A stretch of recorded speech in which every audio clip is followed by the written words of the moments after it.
Hello दोस्तों, आप लोगों का सभी का स्वागत है हमारे यूट्यूब चैनल में। जैसा कि आज हम अपनी स्क्रीन पर देख पा रहे होंगे, आज हम जो पेपर करने वाले हैं वो एडवांस पेपर करने वाले हैं, वो भी आईटीआई का जो एनपीसीएल का पेपर हुआ था उसमें ये वाला इस तरीके का पेपर आया था। तो उस पेपर को आज हम करने वाले कवर करेंगे। और ये क्वेश्चन जो जितने भी इसमें जो क्वेश्चन है वो सारे मोस्ट इंपॉर्टेंट क्वेश्चन है। हर पेपर में ये क्वेश्चन आते ही आते हैं, है ना, ज़्यादातर मैंने देखा। तो अब की बार जो हम जो पहला क्वेश्चन तो देख रहे हैं, तो पहला क्वेश्चन स्क्रीन पर पढ़ पा रहे होंगे, 1 inch equal to 1 inch centimetre के बराबर। तो 1 इंच तो कितने कितने के बराबर होगा, 1 इंच में कितने सेंटीमीटर होंगे। 1 इंच में हमें पता कि 2.54 सेंटीमीटर होते हैं ना, तो यानी कि 20 का राइट आंसर होगा, 20 का राइट आंसर होगा। और अगर बात की जाए 1 इंच में कितने होते हैं, तो कितने होते हैं, 25.4 होते हैं, है ना। चलिए अगले क्वेश्चन पढ़ते हैं क्या है। और अगले क्वेश्चन में क्या बोला गया, एक micrometer has a error 0.02 mm। What is the correct value of mm when the micrometer read to 25.41 mm, है ना। 4.2 mm को पढ़ पा रहे हैं। एक माइक्रोमीटर में प्लस 0.02 mm की त्रुटि है। जब माइक्रोमीटर 25.41 की mm की पढ़ता है तो mm की सही मान क्या होगा। तो क्या मान होगा mm में सही मान, भाई 25.39 होगा, 25.37 होगा, 25.43 होगा, 25.45 होगा। तो हमने आपको इस चीज़ के लिए पहले भी वीडियो में क्लियर किया था, जब भी अगर मान लीजिए एरर प्लस का है तो उसमें हम जो रीडिंग हमें दी गई है उसमें माइनस कर लेंगे। अगर यदि माइनस का एरर है तो उसमें जो रीडिंग दी गई है हमें प्लस कर लेंगे। तो अभी जो हमें रीडिंग दी गई किस में दी गई, प्लस में दी गई, यानी कि इसको हम माइनस कर लेंगे। तो माइनस कर लेते हैं, देख लेते हैं क्या होता है, 25.41 और माइनस कर लेंगे हम कितना, 0.02। तो कितना आएगा हमारा, 25.39 आ जाएगा, 25.39 आ जाएगा, यानी कि क्या राइट आंसर है, ए इसका राइट आंसर हो जाएगा। अगला book is use to hold round bar, the V block usually has to angle. V block का एंगल पूछा गया है जो राउंड बार करता है, उसका एंगल कितना होगा, 30 डिग्री होगा, 60 डिग्री, 75 डिग्री, 90 डिग्री। तो वी ब्लॉक का जो एंगल होता है कितना होता है, 90 डिग्री होता है, यानी कि डी इसका राइट आंसर होगा। क्वेश्चन नंबर 4 पढ़ते हैं। क्वेश्चन नंबर 4 में क्या बोला गया, कह रहा है ड्रिल किए गए छिद्र की थ्रेडिंग प्रक्रिया को कहते हैं। जो ऑपरेशन, कौन सा ऑपरेशन है, ड्रिलिंग ए होल, थ्रेड कर दिया उसमें, उसको क्या बोलेंगे भाई, ड्रिल किए गए छिद्र में अगर थ्रेड डाल देंगे तो हम क्या प्रक्रिया बोलने जाएगी, उसे हम क्या बोलेंगे, टैपिंग बोलेंगे, ड्रिलिंग बोलेंगे, रीमिंग बोलेंगे, फिर ग्राइंडिंग बोलेंगे। तो जब भी अगर हम ड्रिल होल में अगर थ्रेड डाल देते हैं तो हम बोलते हैं टैपिंग होल, यानी कि ए इसका राइट आंसर होगा। जबकि जो ड्रिल से सिंपल कर लेते हैं तो वो ड्रिल हो गया। तो ड्रिल में अगर रीमर चला दे तो रीमिंग होल हो जाएगा, ग्राइंडिंग कोई होल नहीं होता, है ना। अगले क्वेश्चन पढ़ते हैं।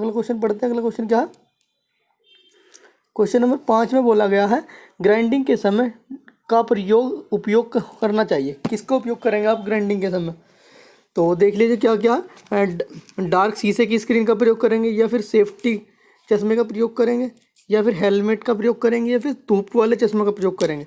तो जब भी अगर हम ग्राइंडिंग कर रहे हैं तो क्या करेंगे, हम सेफ्टी गगल्स का प्रयोग करेंगे, यानी कि 20 का राइट आंसर होगा। क्वेश्चन नंबर 6 में देखते हैं। और क्वेश्चन नंबर 6 में क्या है, बोल रहा कि एक बेरिंग का नामांकन किया गया 6310 और जेड। तो 10 क्या बता रहा है इसको, 10 क्या बता रहा है, 10 बताता है लेंथ बता रहा, ये भीतरी व्यास बता रहा, आकार बता रहा, या फिर आउटर डायमीटर यानी कि बाहरी व्यास बता रहा। तो जब भी अगर मान लीजिए किसी भी बेरिंग को अगर हम लिखते हैं 6305 लिख लीजिए, 6306 लिख लीजिए, तो ये जो दो पीछे वाले जो दो होते हैं ये क्या बताते हैं, अंदर का जो होल है वो उसको बताते हैं, है ना। तो यानी क्या होगा राइट आंसर इसका 20 का राइट आंसर होगा, 6 का। अगले क्वेश्चन देखते हैं, 7 नंबर क्वेश्चन है। और 7 नंबर क्वेश्चन में क्या बोला गया है, ये बोल रहा है कि यदि गुणवत्ता नियंत्रण केवल 0.4% जो दोषपूर्ण भागों को अनुमति देता तो 500 भागों को उत्पादन करने में कितने भाग अनुमति दी जाएगी। भाई अगर मान लीजिए दोषपूर्ण युक्त जो है 0.4% को अनुमति देता है और कह रहे हैं कि 500 पार्ट आप बनाएंगे, तो कितने पार्टों को आप अनुमति देंगे, देख लीजिए भाई 500 पार्ट आपको बनाने हैं और 0.4 की आपको दोषपूर्ण युक्ति प्रूफ दिया गया 100 और 10 यहाँ गया, तो 100 से ये गया, क्या बचा 5 1 2, यानी कि कितना बचा 2 को अलाउंस करते हैं, वो केवल 2 को करते हैं, यानी कि कितने को करते हैं 2 को, यानी कि 30 का राइट आंसर होगा। क्वेश्चन नंबर 8 में बोला गया है हेक्सा ब्लेड की सबसे अधिक इस्तेमाल की जाने वाली मानक लंबाई क्या है। तो कितनी होती है, जो मानक की लंबाई होती है कितनी होती है, वो आपकी 6 इंच होती है, 8 इंच होती है, 12 इंच होती है, या फिर 10 इंचज़ होती है। तो कितनी होती है भाई, कितनी होगी, जब भी अगर हेक्सा ब्लेड की अगर बात की जाए एम एम में बात कीजिए तो 250 से 300 mm, 250 से 300 mm।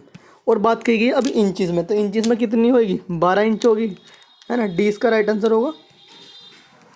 क्वेश्चन नंबर 9 में देखते क्या है, बोला गया फ्लैंज कपलिंग में सबसे कमज़ोर अंश कौन सा है। तो फ्लैंज कपलिंग में जो सबसे कमज़ोर अंश कौन सा होता है, फ्लैंज होता है, शाफ्ट होता है, की होता है, या फिर बोल्ट होता है। तो जब भी फ्लैंज कपलिंग की अगर बात की जाए सबसे कमज़ोर अवयव क्या होता है उसमें, उसमें की होता है, यानी कि सी इसका राइट आंसर होगा। 10वां बोला गया है यांत्रिक शक्ति के प्रसारण के लिए निम्नलिखित में कौन सा उपयोग किया जाता है। तो which of the following use to transmit to mechanical power. Mechanical power को कैसे ट्रांसमिट कर लेंगे आप, जंजीर से कर लेंगे, हाँ कर लेंगे, बेल्ट से कर लेंगे, कपलिंग से कर लेंगे, ऑल ऑफ द अबव, यानी कि क्या आंसर सही होगा इसका, 10 का D is the right answer. अगला पॉइंट पढ़ते हैं। अगला पॉइंट क्या बोला गया, क्वेश्चन नंबर 11 में बोला गया है कि लोहे और की प्रक्रिया को जंग लगता है। तो लोहे की किस प्रक्रिया से जंग लगेगा, जब भी अगर लोहे की प्रक्रिया से लगेगा तो किससे लगेगा, H2 से, N2 से, O2 से या CO2 से। तो जब CO2 मिल जाएगा तो उसमें जंग लग जाएगा, है ना। क्वेश्चन नंबर अगला देखते हैं, अगला क्वेश्चन क्या है। और अगला क्वेश्चन दिया हमारा क्वेश्चन नंबर 12, तो हम पढ़ते हैं। 12 में क्या दिया गया, क्रॉस पेन पेन हथौड़े का पेन होता है। तो क्रॉस पेन हथौड़े का होता, आप लोगों को पहले ही क्लियर होगा कि हथौड़े का क्रॉस में ही होगा, क्रॉस पेन हैमर का, यानी कि 20 का राइट आंसर होगा। और अगला क्वेश्चन पढ़ते हैं क्या, पीतल की मिश्र धातु, पीतल किसकी मिश्र धातु है, पीतल किसका होता है, कॉपर होता है, जिंक होता है, copper and tin, lead and tin, copper and zinc, या फिर कॉपर एंड सिल्वर। तो कितना होगा, कॉपर एंड जिंक होगा, यानी कि सी इसका राइट आंसर होगा। क्वेश्चन नंबर 14 में क्या बोला गया, 1 mm में माइक्रोन किसके बराबर है। तो इसको तो 1000 बार आपको पता होगा, 1 mm में कितने माइक्रोन होते हैं, 1000 माइक्रोन होते हैं ना।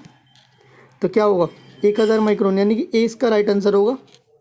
क्वेश्चन नंबर 15 को देखते हैं। 15 में क्या बोला गया, बोल रहा छिद्र की परिसज्जा और बड़ा करने के लिए इस्तेमाल किए जाने वाले कटिंग टूल को कहते हैं, क्या कहेंगे, ड्रिल कहेंगे। ड्रिल से तो छेद होगा, टैप से क्या होगा, जो ड्रिल किया गया छेद है उसमें टैप करने यानी कि टैपिंग करने के लिए।